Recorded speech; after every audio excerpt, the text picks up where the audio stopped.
Is President William Ruto following the footsteps of his predecessor, Uhuru Kenyatta, playbook to govern?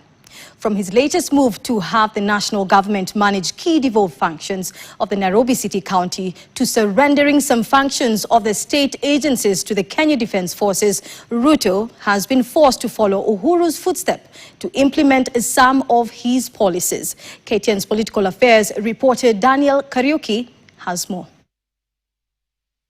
Tuesday, President William Ruto summoned Nairobi County Chief Johnson Sakaja to sign a cooperation deal between the devolved unit and the national government. A move that seemed to mirror the deed of transfer that was put in place by former Nairobi Governor Mike Sonko, that saw the county cede some of its key functions to the national government.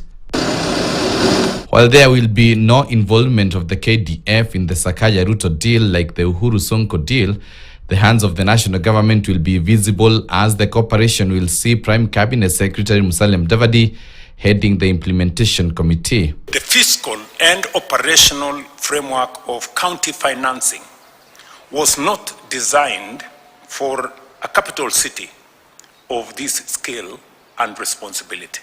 When he was the second in command, Ruto and his allies were opposed to the deed of transfer.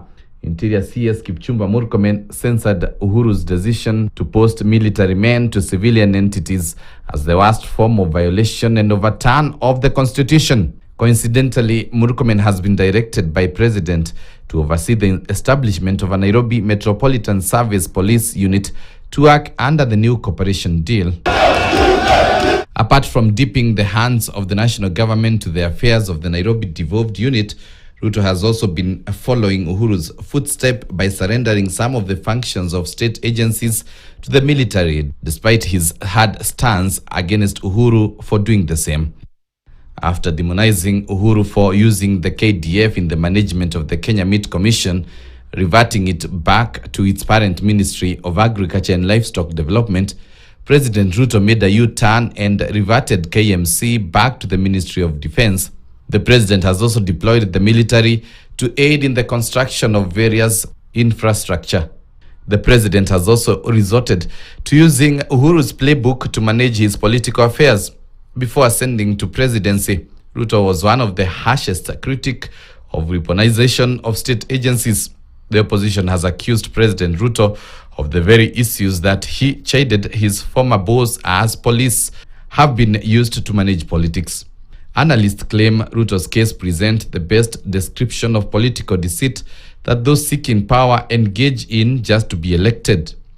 Professor Gitile Naituri says, and I quote, "Kenyans should also be mindful of the politicians who use lies to hoodwink them and vote them in. Lies are enough reason for one to be voted out. President Ruto has implemented everything he stood against when he was second in command." End of quote. Well, thank you for that report, Daniel Kariuki. And well, Christians worldwide today began the